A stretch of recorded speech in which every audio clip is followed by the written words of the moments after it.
Hey yo, what up though? Welcome to the Living Purpose Podcast, where we educate, motivate, and celebrate those who are uplifting the culture and the community. So today, I have a special guest of mine, homie. We go way back. It's my homie, Brittany Ellington. Hi, Brad. Hey, how you been? Doing good. I'm so excited to see you. I haven't seen you since high school. I know, right? And that was a while back. And I ain't gonna put your business out there, but it was a little while back. I'm putting mine out there too, but I'm just saying I ain't gonna put that out there for nobody. Because you look great. Thank you. And I've been seeing the work. Thankfully, over the years, we kept in touch and through Facebook and stuff like that. So I've been able to see the work that you've been doing. So for those of you who don't know, Brittany Ellington, she's been doing her thing in the real estate industry. Right. Every time I see some of these forums, like business forums, and people are asking like, "Hey, I'm trying to get into real estate, or I'm trying to sell my home. I'm trying to buy a home, whatever it might be." Your name keeps popping up. Like your name keeps popping up. Yeah, like your name keeps popping up in the comments and stuff like that. That's the goal. I know, right? So when I started seeing that, I was like, man, like I always knew that, you could do stuff like that if you wanted to, but it's like, dang, once you start seeing it in real time, it's like, okay, we need to have a conversation. We need to actually talk about this, because you see people who are doing well, right? You see people who are accomplishing these different things, but 9 times out of 10, you don't know the backstory behind that person, their history, what they've gone through, and what it took for them to actually get to the position that they're currently in. So what I want to ask you is, don't tell us about the Brittany Ellington from right now. I want to know about where you started. Like, take us back as far as your mind will allow you to go. Oh, boy. As far as what helps you to get to where you currently are. Well, first, thank you for having me. I'm so excited.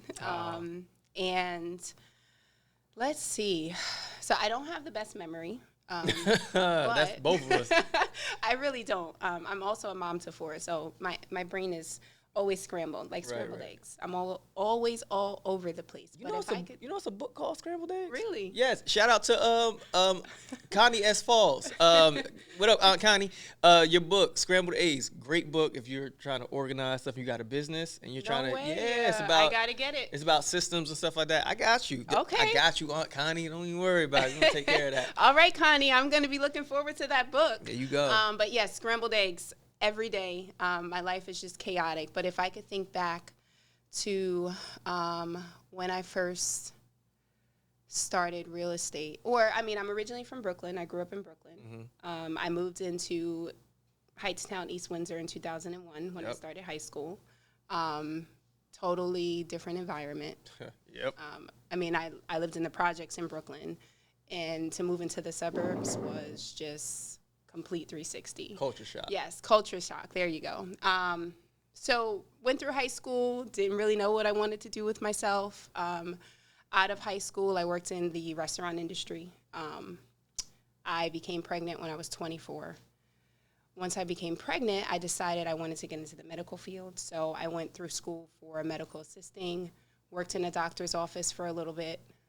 Then I started in corporate America. I believe I was 26, and by 26, I had 3 children. I worked in corporate America for about 6 years. I decided that I did not like choosing between motherhood and work. Mm-hmm. So in 2018, and this is all really fast, since I'm trying to make sure I get the important parts. 2018, I did 2 things. I had weight loss surgery, and I went to real estate school. Wow. Yeah. Okay. Yeah. That's a lot. It's a lot. So, okay, that weight loss journey that you went on, I know that was extremely important for you, because I remember seeing the videos and you working out, doing all that you could, dripping in sweat. Yeah. After some workouts, yes. Right? And you decided to make would you consider it to be a life-saving, rejuvenating decision? Yes, definitely rejuvenating. Life-saving, probably, because I didn't have any medical conditions related to my weight. Okay, I was just overweight. But I'm a mom to 4, so I had to make the choice. And my brother is actually a personal trainer. I had a personal trainer at my fingertips.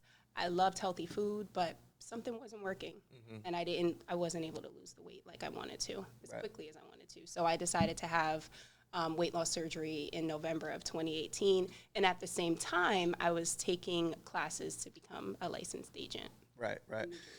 So we're not gonna get all into the details as far as the surgery and all that, but you made a drastic change for yourself because you felt like, I don't know that you probably ever thought that you were going to go that route of surgery, right?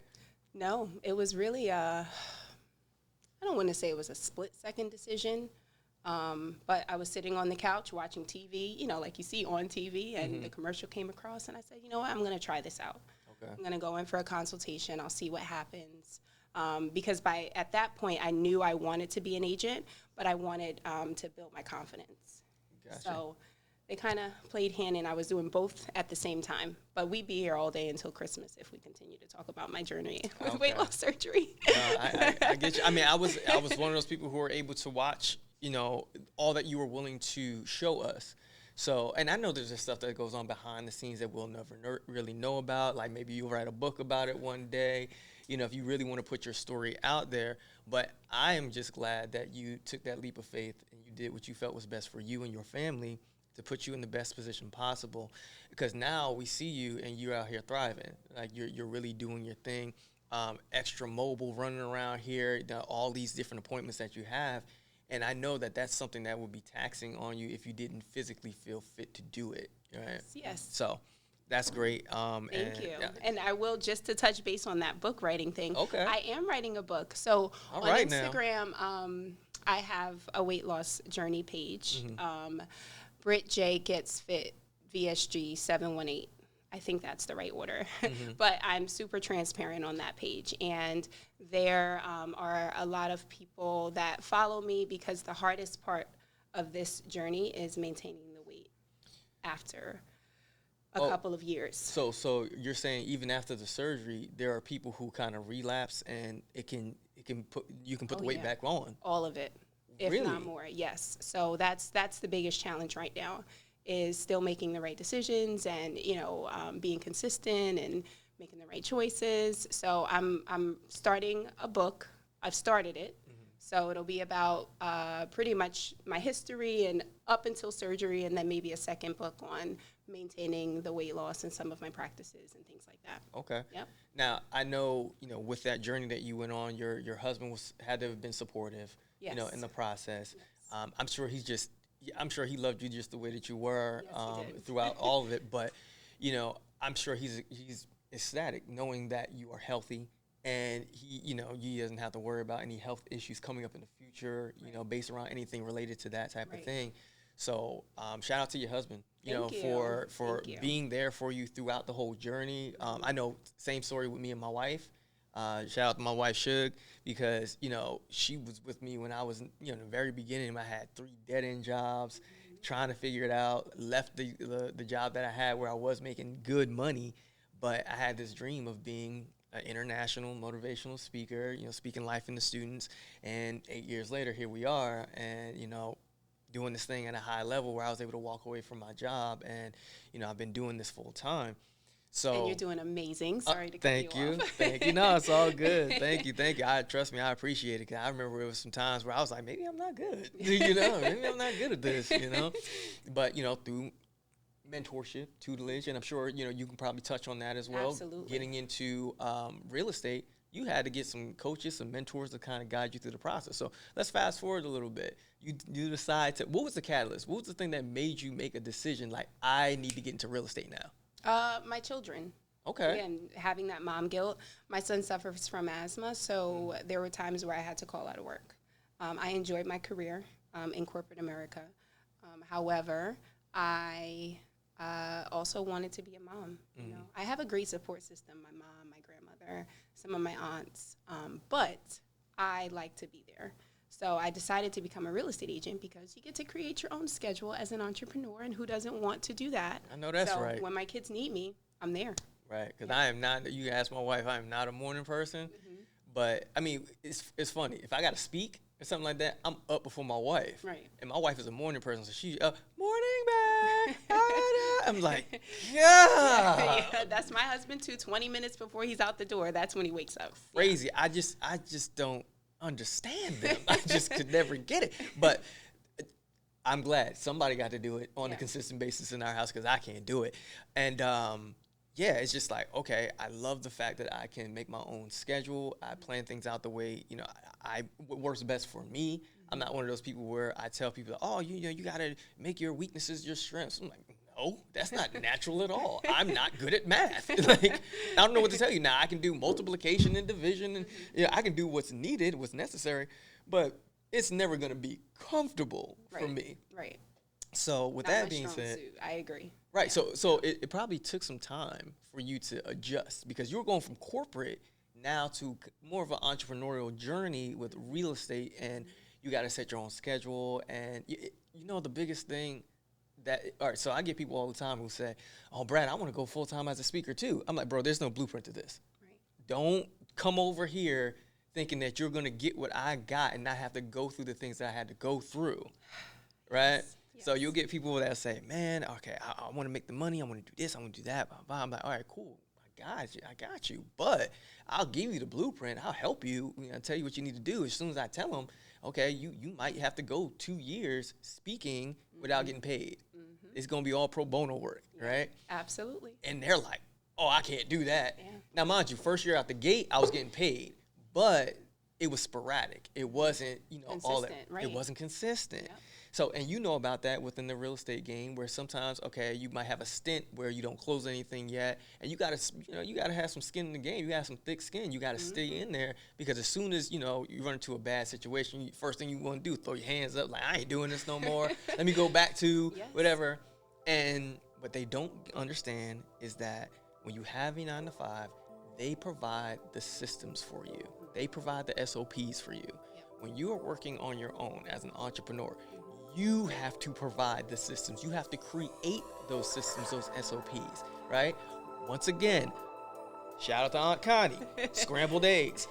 Go get the book, right? It's an ebook. Just go get it, download it. You won't be sorry. Trust me. Somebody like myself who struggles with like organization and keeping things in order, game changer, saved my life, right? I'm getting the book. Oh yeah. I already know you're going to get it. But like, those are the things that they don't tell you in the beginning, that you cannot take breaks. There are no vacations for a while. There are no spending and splurging as far as with your money because you don't know when the next check is coming. Now, mind you, what people don't get, they come to you and they say, what is the secret to your success, right? What's the secret? And what they don't understand is that there isn't a secret.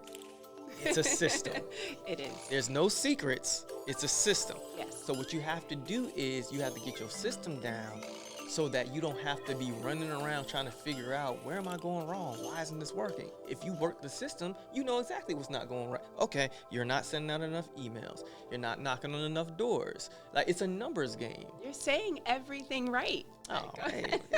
It's a numbers game. Listen, I've been in sales for, God knows how many years. And I've done every form of sales you can think of. I've done call centers. I've done cold calling, knocking on doors, full commission, insurance, cell phone companies. Wow. Whatever you can think of, listen, I could sell Martin Luther King a dream, right? Sell salt to a slug. That's my husband. 100%. Yeah, but you're so right. But I'm sure, just like myself and many other salesmen out there, you might have eventually gotten to the point where you said to yourself, I don't want to do this anymore. Like, I'm talented and I'm being used. My talents aren't being used in the best fashion, right? Because if I can sell these products or services for somebody else and they're basically making all the money off of it, all I have to do is come up with a product or service for myself and I can do the same thing, make more money for myself. Mm-hmm. So that's what I did. I took that route. I was like, okay, I'm going to figure out a product or service, whatever, make it work for me, and we're good to go. Just no one told me how hard it was going to be. So tell me about when you first got started, like that process. And also, if somebody out there wants to get into the real estate industry, what would they have to do in order to be able to do it? Okay. So when I first started, again, back in 2018, so the real estate course to become licensed is 75 hours. Um, 75 hours, and you can do it in as little as 2 weeks. So because I was working full time, corporate America, I wasn't able to commit 2 weeks. I couldn't take 2 weeks of Off, time right. off. So fortunately, I was able to find a class that was 1 day a week for a couple of months. It was every Wednesday. That was my only day off during the week. And I drove an hour to class. Okay. Took the class, took the exam. I failed the exam horribly. I'm not a great test taker. Again, my brain is scrambled eggs because, again, I'm a mom to four at this point. So I can't remember anything. But I took the test. I failed the test. I waited about 2 weeks, and then I took it again. I waited too long. There is a secret to taking the class and then taking the exam. You take the class, you take the exam immediately. Okay. You don't wait. It's so much information. It's very easy to lose. So I took the exam twice, failed it twice. I became discouraged. But a few months later, I took another class. I was able to take it in a 2-week time frame. Okay. I took the exam right away, and I passed it. Didn't pass with flying colors, but I passed it. Right. I passed it. After passing the exam, you go in, you get fingerprinted, you do your background check, things like that. I would say in total, I spent maybe $2,000 to $3,000 becoming licensed, not all at one time. Yeah. Small out. increments, yep. And once you pass the exam, you go out looking for a brokerage. And the great part about that is you're the interviewer. When you're looking for a brokerage, you're not the interviewee. That's very nerve-wracking for me, but I'm the one asking the questions. I'm making sure you're a good fit for me. What are you offering me? How can I succeed? Because you mentioned having those tools to be successful, like what corporate America provides for you. So you want to make sure you find a brokerage that can give you the most training. I'm with Keller Williams. They give the best training ever. I mean, I've never been with another brokerage, so I really can't say that. But what they give me helps me with my success 100%. Well, shout out to Keller Williams. Yes, Keller Williams. I love it. I've been there for 4 years. I'm in my 4th year, and it's a great company. But I didn't make my first commission check until I was licensed for 8 months.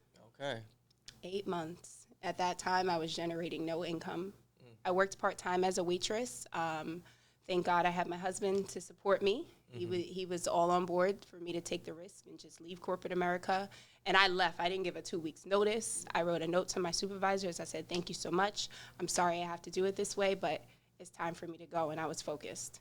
So my first commission check was 8 months in, and it was probably one of the smallest commission checks that I made in my entire career. And it was a little bit tough because my client, maybe a few days after she signed the listing agreement with me, her husband passed away. So while I was being a real estate agent, I was also being a therapist, which was fine. You know, she was a great woman. Her husband was an awesome man. I was happy to help, but it was a little bit of a challenge for me to make that first check. I believe it. Yeah.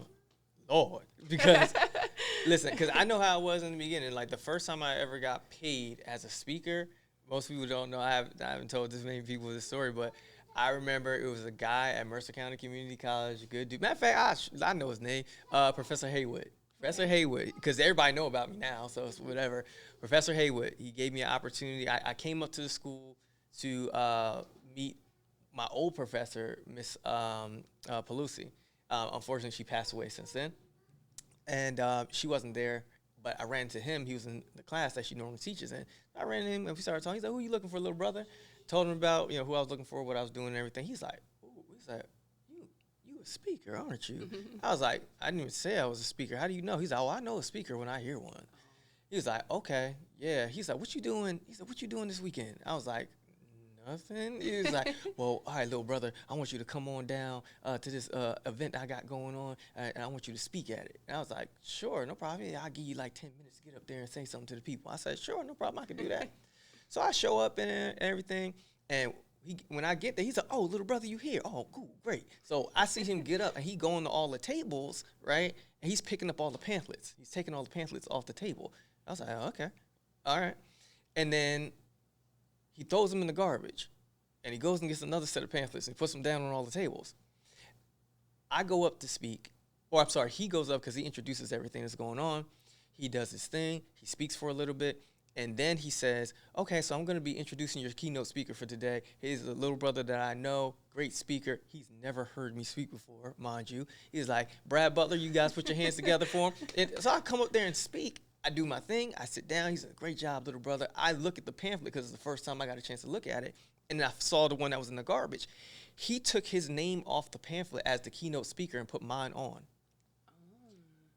I don't know if he could have got fired for that or whatever, but all I know is he took a gamble. He took a risk on me. He saw something in me enough to make him say, "No, this kid needs some exposure. I'm going to put it out there." Wow. So I showed up with my camera and everything. So I made sure I recorded it, did what I was supposed to do to the best of my ability. When I was done, we went back to his office. We sat down. We talked and everything. He said, "Little brother, you did a great job today." He took a crumpled up $50 out of his pocket and put it in my hands. He was like, "You deserve this." I was like, wow. What? Went home holding it like it was a golden ticket at the Willy Wonka factory. What? Ran home and showed it to my wife. I said, "Babe, I got paid." She was like, "Yeah." I was like, and she was like, celebrate like it was $1 million. I'm right. She's breadwinner at the time, so yes. She's like, she makes way more money than that. But she celebrated like it was no other. And from there, it just got better and better and better. So it went from crumpled up $50 bill to, starting my LLC and a couple hundred, for me to do a keynote, and then it went upwards to thousands, dollars. And now what we Kai, what we at? Where we at? 10,000? Okay. All right, sorry. All right. Sorry, Kylie just got mad at me. I wasn't supposed to say it, but I said it. Cat's out the bag now. All right. Our highest quote that we've put out there has been $10,000. Congratulations. So, thank you. That's thank amazing. you. Thank you. And actually, we probably going to go past that, right? Because we got another. Yeah. Not okay. Probably. You will. Not even probably. No, she's working on something right now. Yeah. She's working on something. I know she's working on something. 15,000 right now. Wow. Yeah. That's awesome, Brad. Yeah. It's to God be the glory, and all that we do, because it's not possible without, our faith. My team, the hidden gems that we got. That's a family over here. So if y'all hear truth in the background and y'all don't like it, listen, unsubscribe. Because he family, and that's all there is to it. He's one of the reasons why. That's absolutely. My kids are my why. Absolutely. And I'm grateful for them every day. They're my motivation every day. Yeah. So, yeah. So how busy are you what does your schedule look like on a daily basis? So my schedule is very busy because I typically take on more than what I'm supposed to. Sounds like me. Yeah. My husband works 5 days a week, and he works an hour away from home. He's a retail store manager, and I'm home with the kids most of the day. So I'm in charge of getting everyone to the bus stop and getting everyone fed and after school homework. And if someone is sick at school, it's all on me. Mm-hmm. But I get up, I dress up, and I show up to my office as much as I possibly can. I try to get to my office as if I'm going into corporate America, right? Because everyone, I can make my own schedule. Everyone will say, I want my own schedule. But it's very easy to sit on the couch in your sweatpants when you are in charge of your own schedule, right? And that's not conducive to success at all. So I would say normally in the morning, I try my best to wake up about 6. Okay. And before we started, I mentioned to you that I like to read now. Reading is like a new thing for me. So I do some motivational reading, and the kids are up maybe about 7. They're out the house by 8. I drop the baby off, the 5-year-olds at preschool, usually around 9 a.m. And I try to go into the Keller Williams office 3 days a week, Monday, Tuesdays, and Fridays. Okay. I do have an in-home office, but it's very hard to work from home. Even kids. Though it's nice and convenient. No, well, while they're at school, it's still hard, because I'm thinking about laundry, and I want to cook, and I want to do this and that. So it's a little bit of a distraction.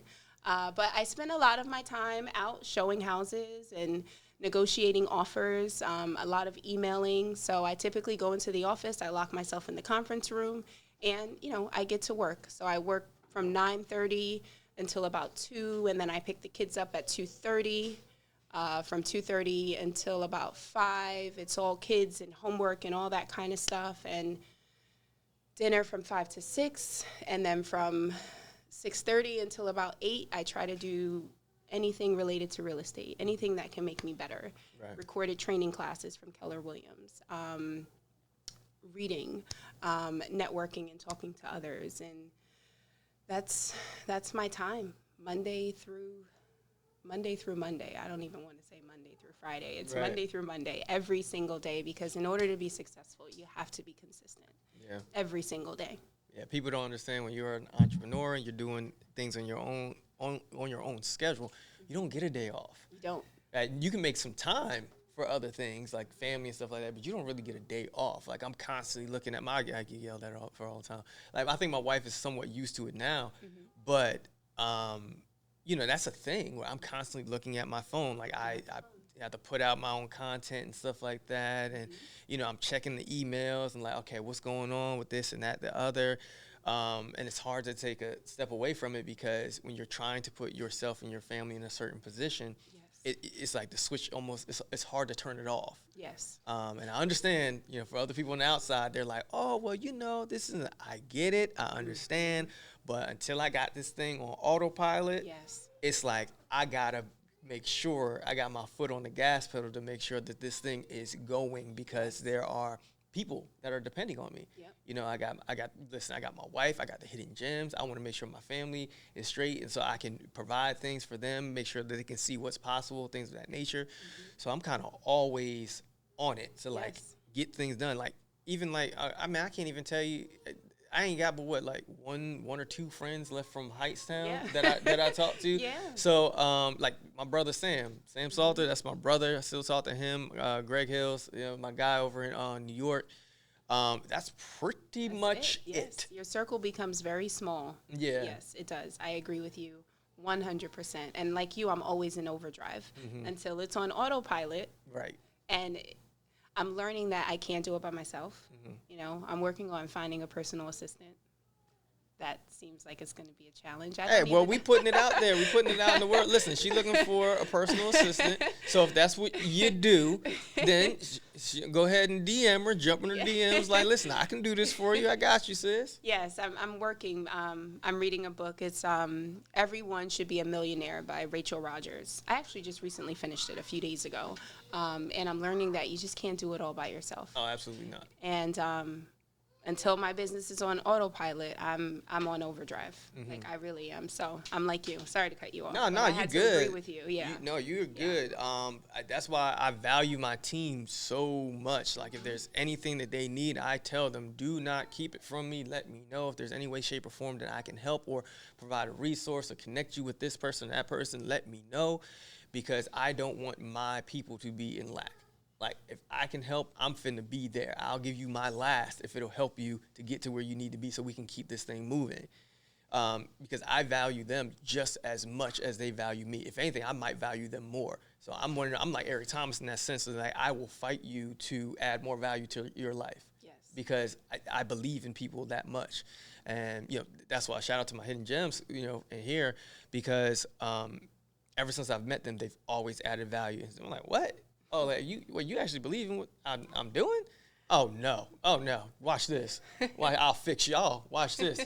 Watch I'll come through with some equipment and this and that and the other, and I'll put this here and this and the dinner's on me and whatever I can do to try to just ease the burden for anything they're doing or just to be a support system if they're ever doing an event or got anything going. If they need a favor, they could tell me that, Brad, listen, they got a friend of ours got something going on out of state. Could you come out there to speak or whatever? Unfortunately, not you good. Unfortunately, they can't pay your honorarium or whatever. I'm like, set it up. Just tell them to take care of the travel. I'll be there and I'll speak I'll do whatever because you guys bring that type of value to my life that other people don't even know that I will bless them based on the way that you bless me. So that's the way I go about things. That's the way I look at things. Your team is lucky. I mean, well, both of you are. Yeah, absolutely. Yeah, it's a team. That's like my husband and I don't know what I would do. I say it all the time. We're a team, and we treat it like a business, too. Yes. Anytime we have some issues, I'm like, look, well, this is how business partners operate. So this is what we're going to have to do. Right. But I'm that's working awesome. on that with my wife. she's still getting business principles down. She's my wife has that Southern hospitality thing. She really values family time and quality time and stuff like that. So, when something isn't going wrong, I'm like, well, we got to do this because da-da-da. And she's like, well, I don't know. I'm like, all right, well, let's take it at your pace so you're comfortable with it, and we'll figure it out. But thankfully, because of effective communication, we always find a middle ground. Yes. We've never had an argument. You know what I'm saying? That's why communication is so key. And if you're good at communicating, it also makes you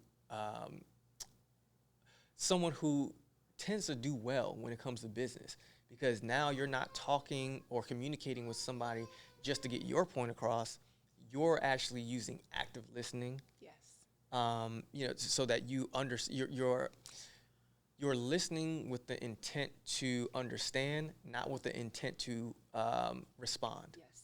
So I kind of taken all that, into consideration, when I'm communicating with people. Thank God for the DISC assessment, William Marston's DISC assessment. I went and got certified in that, and that has helped me greatly with, effective communication and understanding different behavior traits. Yes, and that's important. I think it plays a huge factor in my marriage. Mm-hmm. I'm not a great active listener, but I'm working on it, and I know how valuable it is. Mm-hmm. I understand how valuable it is in my marriage and in my business. Mm-hmm. If I'm sitting in front of my client, I need to listen. Right. I need to say nothing until they are done with their thoughts. And that plays a huge role. So that's a good point. And I get it, especially when you're in a relationship with somebody. Oh, yeah. It's very easy to get comfortable and tune out some of the stuff that they say. Like they come in the house and they start telling you about their day, and they're going and going. They're like, squirrel. Like you get you get lost, because sometimes you're still in your day. You're still processing things that happen throughout your day. And you're like, man, I gotta fix this. I gotta get that. What? So what happened? Yeah. They did what? And now they feel like they're not being, tended to, or whatever. And I never want that to happen with me and my wife, or even anyone who I'm speaking to or I'm having a conversation with. I want them to feel like their input is just as valuable as mine. Exactly. So, I try to make sure that I trying to stay focused on things like that. Stay focused and listen. A great book to for you guys to read is I'm Surrounded by Idiots. I'm Surrounded by Idiots. I'm Surrounded by Idiots. It's a great book. All right, so we have Scrambled Eggs. We have I'm Surrounded by Idiots. Yeah. I got to look into both of them. Oh, I got a bunch of different books. Yeah. Which other one? Outwitting the Devil is one of my favorite books. Oh, really? Outwitting the Devil. It's a great book. Talks about controlling your thoughts. Okay. Controlling your idle mind. Okay. Most people don't even realize that they're doing it. Where they'll sit there and they have nothing that they necessarily need to be doing or whatever, and that's where the problem starts. Okay. With an idle mind, then just random thoughts come through your mind. Okay. And that's what leads you to say, I gotta find something to do. It's like, oh, no. Don't just find something to do. You need to do something that's actually productive. Okay. Don't just get up and say, oh, I'm going to go to the mall. Yeah. No, because then you're going to spend money. Right. Like, oh, I'm going to go hang out with the girls, or I'm going to hang out with the guys. Or, no, okay, now you're in the club. Now, no, stay home. Mm-hmm. You have homework to do, or you have, work that you could be doing, or you could be spending time with your significant other, or there's work that you could be doing on your business, or you could be starting your business, or even just researching your business. Sit down and watch a podcast or something. Mm-hmm. Watch a podcast. I'm just saying, things like that will help you to get control over your idle mind. That's where people get lost. They're just doing things just because. They're not actually have a real focus on what it is that they want to do. Like, I know when I go throughout my day, I'm doing things that I set out to do. Mm-hmm. Look at my schedule, look at my calendar. Like, my wife will always be like, are you free on? I look at the calendar. Yep. Just look at my calendar, because I don't know. Like, I look at my calendar. My calendar tells me what my day is. My calendar tells me what I'm doing. So that's the holy grail for me. Yeah. Now, if somebody wants me to do something and it doesn't fit into the calendar, it's a non-negotiable. I'm just not doing it. Right. But if it is something that we can fit in and it's family time, something like that, I'm like, oh, we're good. Yes. We do that. Creating boundaries. That's in this book that I'm reading. It's like, it's hard to say no to some people, but I mean, I don't have 2 hours to spend with you. I'm so Right. sorry. I have to focus on my business. Absolutely. Yeah. And you said boundaries, and I'm so glad that I'm grounded by faith. So someone told me a while back, they said, we should be so thankful that God has given us boundaries and not borders. Boundaries and not, boy, I see you, Kyla. Boundaries and not borders, right? Because with a boundary, think about basketball or football. You step out of bounds, you can come back in. The game isn't over because you stepped out of bounds. Right. You go out of bounds, make a mistake, you might get penalized for it, but you come back in, you start again. Borders won't allow you to leave and come back in. You go outside of that border, you can't come back in. That's it. So I am so thankful, and don't we serve, an abundant God who allows us that type of mercy and grace, where it's like, oh, when we get out of pocket, we get out of line, we can step outside, but we still have the ability to come back in and start over. Yeah, make a comeback. Yeah, and make a comeback. Absolutely. So you know about me. You've known me for many, many years, and you've seen who I was when I was like in high school, freshman, to growing and graduating and playing sports and all that stuff, and then to be where I'm at today. And I'm sure for some people, it's kind of like night and day. It is. Because come on, man. When you knew me as a freshman, Didn't you have braids and glasses? Yeah. Yes, you did. Yeah, I had glasses. I remember little Brad. Yep. Short, braids, glasses. I remember. Yep. You're just going to tell them all. Yep, just telling everything. Telling everything. Anyway. But no. She's right. Listen, I was small. I was, like 5'6"? Yeah. 5'6" when I was in high school. When I graduated, I'm the same height I was when I was when I graduated from high school. I'm 5'8" now, so don't, for all y'all, I thought he was 6 foot. Shut up. No, you didn't. You just wanted to be a smart guy. But I've always been undersized, small dude, whatever. But I'm sure that there's many people who, they see me now, and it ain't but one, maybe a few people, maybe my mom, dad, my grandmother, who kind of saw that there was something there, and that was like, I don't know exactly what it is, but it's something special. My grandmother used to tell me all the time, "Oh, my grandson's a genius." I'm like, "Grandma, I'm in special ed class. Stop, please, don't do that." But she saw something that I didn't even see in myself, and isn't that? It's just crazy how sometimes the people that are around us, who have been around us, and they see us growing, they see our potential, they see what we could be, and without them guiding us and continuously being those people to say, no, you can, I believe you can, and you should try, or maybe, go ahead, just see if it works, that type of thing, we would never be the people that we are today. If we were left to our own devices, if we were left to just how we felt about ourselves at times, I don't know where we'd be. But when you go to that one or two individuals like, hey, I'm thinking about, and they're like, yeah, try. I'm like, ooh, really? Okay, now I got to at least try. Yeah. Now I at least try. Yeah. So, man, I've kept you for a while now. It's okay. I'm here. I'm having fun. Okay, good. I just want to make sure. I know you got a busy day and all that, but I just want to make sure you're good. So, quickly, because I know this is a big thing for you. Tell me what it's like, because you have 4 children. Yes. Tell me what it's like with being a mom of 4, right? What has that journey been like for you? Oh, that's what it's been like. They're my motivation. They're everything. And I almost feel like I don't want to respond because I'm going to get choked up. I get it. I understand. But when you ask a lot of people, especially mothers, because, you carry the children, doing it 4 times. 4 times. I can clearly understand how somebody would be, so, it turns into one of those situations where it's like, even though I'm scared to do this or that, I'm going to do it because I see how this could benefit my children and my family in the future. Yep, and that's why I do. That's why I am in real estate. I wish I knew about real estate earlier on. My grandmother purchased her first home when she was, I want to say, in her mid or late 40s. Okay. Right, so I had no idea what home ownership was until I was a freshman in high school, and I think even then, it was like, okay, great, we're moving from Brooklyn to New Jersey. My grandmother's buying a house. Didn't really mean anything to me except a huge transition. Mm-hmm. The actual real estate part of it, I wasn't, a part of that experience. But my goal is to purchase 4 investment properties, 1 for each of my kids. Okay. But being a mom to 4, and I have my husband's support. Oh, yeah, of course. But I just want everything for them. I was raised, I come from a good family, spoiled brat. I got everything that I wanted. Well, give me everything $1. that I got. Yeah, so give me $1 then. Don't act funny like I don't know you. Like you don't go way back. We're not rolling. My family isn't rolling in the dough. But my grandparents and my mom, they worked very hard to take care of my brother and I. So I do come from a good family. I just want my children to have more. Yeah. I wish I had an investment property. My goal is to get an investment property before each child graduates high school.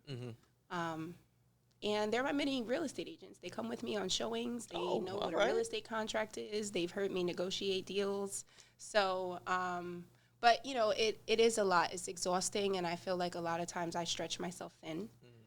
Between the teachers and the conferences, and this one is sick, and, but Brittany, now you have to try to negotiate $50,000 for your client. It's a lot. Yeah, and then also, being a wife. Yes. Giving your husband the attention he needs. Yes, and all a that. whole nother job. Right. I get you. It's a lot. It's a lot, but he's great. He's great with the kids. He teaches them their morals and their values. Me, I'm the caretaker. I'm let's stay on routine. We're doing your homework at this time. You're taking a bath at this time. We're reading at this time, and we're doing activities at this time. I'm more like the drill sergeant. My husband is, let's calm down. Let's talk about what we're grateful for. Let's talk about morals and self-respect and things like that. So we're a great team. Right. I don't know what I would do without him. Right. Listen, I tell you, I feel the same way about my wife. Like, she literally is the yin to my yang. Yeah. So when people see me and I'm all on stage, I'm like, I forget, somebody told my wife. They said something to my wife because they saw one of my videos. And they didn't know that I was her husband until, like, they found out a little bit later. It was like, Brad's your husband? Oh, my God, he's so passionate. Oh, my God, because she saw one of the videos, and she was like, yeah, that's my husband. But they don't understand that the balance is what allows me to go full tilt into the passion and emotion and motivation when I'm on stage. I can do that because I can decompress when I come home and be around my wife. And if I don't want to talk at all, I can do that. If I just need to take a nap, I can do that. My wife has that Southern hospitality thing with her where it's like I walk in the door and she's like, have you eaten yet? How was your day? Do you need to take a nap? Are you all right? This is that. That's how she is. That's you want beautiful. You need me to iron your shirt, iron your pants? I'm like, nope, I'm fine. They're wrinkled. I don't care. They're there to hear me speak. They don't care if my shirt's wrinkled. She's like, well, I do. Come here. They ain't gonna be out there saying you ain't married. Come here. Like your wife ain't taking care of you. Give me that shirt, right? Kyla, you know my wife, so shoot. They know how she is. Where she was like, nope, let me see your face. Like, nope, straighten your hat. Nope. Right, you got something on your face. Exactly. Yeah. She's like, oh no, don't wear those shoes. Did you clean? You didn't clean those shoes. I'm like, man, I gotta get on stage. Yeah. So she's like, oh man, but because you have somebody who can ground you like that, she not only grounds me as far as making a house a home. And being just a great individual, somebody that I can talk to, have open conversation with without feeling judged. She grounds me in faith as well. Every morning, she prays for me before she leaves and go to work, if she has to even go into work that day. But that's a part of what we do. It's a part of what makes us who we are, which is why I've never had an issue with not wanting to be with her, or not wanting to make our relationship work. It's always been, we gonna figure this out. Like, this is the only option right here. So yeah. That's beautiful. I knew there was something about LaKendra. She's amazing. Yeah. She really is. Yeah, she absolutely. Really is. And she's territorial. Yeah. She's very territorial. That hug was a little long, Brad. Oh, all right. Sorry, my fault. We out of here. Oops, we out of here. But no. She is definitely I tell people all the time, she's the best part of my day. Good. When I get home, boom, I love living in purpose, doing what I do as a speaker, but being able to come home and just be Brad. Yes. And like, I don't have to be B-Rad Inspires. When I walk in the door, I can just be Brad. Yes. Because you need that turn-off switch. And if you don't have someone to help you balance that turn-off switch, then there's no success. Or Right. not as much. Well, But you I have to- mean, not, I don't think so. Do you disagree? well, I would say the success means nothing without somebody to share it with. Yeah. You know? Yeah. And the thing about it is even if you did have all the success and you did have someone, if they're not the right someone, it doesn't work. Like you see all these celebrities out here now, they from one marriage to the next to the next, and it's like, what's going on? Yeah. right. And I'm just like, I told my wife before, I was like, I'm so glad that God decided to do work on me as far as my faith first before he gave me the money. The money then started to come, but I knew that I was grounded, and I was like, and if I start doing some nonsense, he'll take it away. So I was like, nope, I'm good. Yeah. We're going to get this together first. I want to get my character together as a man first. I think part of the reason, and you might have the same situation too, as to why people choose to work with you and they feel so comfortable working with you with a huge purchase. Like that's the biggest purchase that most people make in their life is their home, right? Yes. Why people feel comfortable with someone like you to take that on, and why people feel comfortable working with somebody like me as a speaker to come in and speak to the masses, like thousands of people that they have me standing on stage speaking in front of. They feel comfortable with us because I believe that our business is built on character, core values, and integrity, right? I don't want anyone to work with me and feel like they got afterwards. Yes. I want them to feel like, okay, I know we paid thousands of dollars to get Brad to come in and give a 45, 60-minute keynote and maybe do some workshops or whatever, but I feel like we got a deal. Yes. Because Brad came early. You know, he talked, he mingled, you know, he networked with people, he shook hands, he took pictures, he signed his books. He also stayed at the end of the event and talked to the students, talked to the staff, made them know, you know, that he cared about the work that they did, right? And I'm sure that people get the same exact feeling from you when you're working with them through the process. You were telling us earlier about the lady who lost her husband. Yes. And I'm sure with you having to, like, that ain't a part of your job to quote unquote be a therapist. That's what I am. I'm a real estate agent / therapist. Right. And it's my job to keep the temperatures down. That's really, I'm a problem solver, I'm a therapist, and I have to keep the temperatures down. But that's what makes you special. That's what makes you special with it, because think of how many other real estate agents are out there who are not willing to do that. Yes. If it's not about the numbers, if it's not about them getting a commission check, they in and they out. Yes. That's it. Yes. So, but I genuinely love helping people. So I think I have an advantage. It's in my heart to help others, you know, so solving a problem is not an issue. I'm very resourceful. No real estate transaction is ever the same. So I'm constantly challenged. That's why I love this industry. There's always something new. There's always something new to learn. Right. But my number one goal is to leave you with an experience and, you know, to the point where you'll refer me to someone else. That's the goal. You know, Right. I want you to comfortably refer me to someone you know. And if I sit back and I think about all of the clients that I've had, I could confidently say that all of my clients would refer me to someone that they know to help them buy or sell a home. And that's what it's about. I think the statistics behind business and recurring customers, I think most businesses have about 40% of their business comes from customers coming back. Oh, yeah. The top producing agents in my office, all referral-based business. Yeah. Social media is great. Oh, yeah. It's amazing. It's an amazing free tool, but I have hopes that I can have a referral-based business. Yeah. That's golden. Absolutely. Yeah. Okay, so we're going to get ready to close this thing out. Okay. But let's see. Well, first things first, we got to pay bills. We want to make sure that we give a huge shout out to Above Art Studios for allowing us to be here and do what we do with the Live in Purpose podcast. Shout out to the artists that you guys see in here. You'll always see artwork up. So if you're interested in any of the art pieces that you see, all you got to do is come down to the Above Art Studio and, you know, put in your bid so you can get one of these fine pieces of art. So shout out to D Muse and the Above Art Studios. We love you. We appreciate you for allowing us to be here and do what we do. And with that being said, give us 30 seconds or less, something that, no. All right. So the podcast is based around the mental shift that many people have had. So what would you say was that mental shift that happened for you that you had to, like, that changed everything for you? So I know a lot of people say, okay, this was the business strategy that I had that changed everything for my finances, or this was the item that I got, a piece of equipment or whatever, the book I read. Nah, I don't care about all that. I want to know, what was the mental shift that happened for you? What did you think of that you needed to change in order for you to kind of get to where you currently are today? Mindset.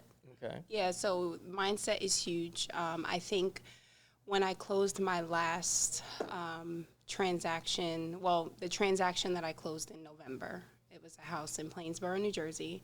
It closed for $720,000. All right, it was now. my biggest deal. When I walked out of the closing, I felt like $1 million. So if y'all don't know about real estate, y'all know the commission on that. Okay. So after that, I said, what is it that I have to continue to do? So I already had good habits, putting myself in a position like that to be in front of someone who owns a house worth that much money. Right. I felt like I was in a good position. But I would say that transaction in November of 2021, which was very recently, right, really just put me in a different mindset. Okay. Yeah. Now, what was that mindset that it put you in? Just what is it that I have to do to change to make more money? I mean, I need more money. This is my full-time career. So the mindset that I am in now is just creating new models for myself, utilizing the tools that my brokerage offers to me, the training classes, the technology, just really taking advantage of everything that I have at my fingertips and maxing out. So what I got from that is the mental shift for you was not the what, but the how.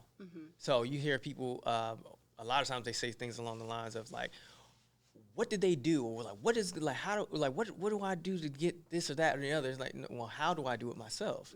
How do I find the mentor? How do I find a coach? How do I get started? And so that you can go out and just do it. Because so many people be like, what did they do? Like, what did they do so that they can have this or that? And they don't have the envious mindset. Okay, so to answer your question a little bit better, and I'm glad you said mentor. Okay. You absolutely need a mentor. And I've had one since I started the business 4 years ago.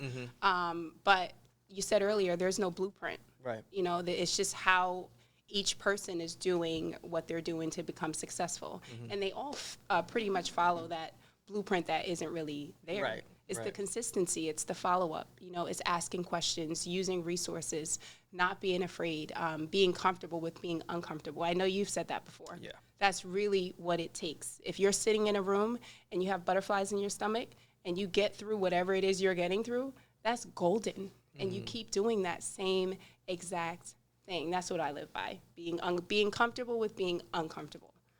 Well, with that being said, I was going to ask her to, take us out with a closing remark, but I think that that's it. What's up, Kyler? You got a question? Yes. For people who are watching this who want to get into real estate, but maybe they're thinking, how do I get into real estate? I have no money. What is the first step for people who want to be ready for your career, but they feel as though they don't have the extra resources to start? Oh, well, that's a good question. Wait, let me reiterate the question just in case, because they can't hear you. All right, so Kyler just asked, what would someone do if they want to get into the real estate industry, but they don't have any money to get started? Bam. The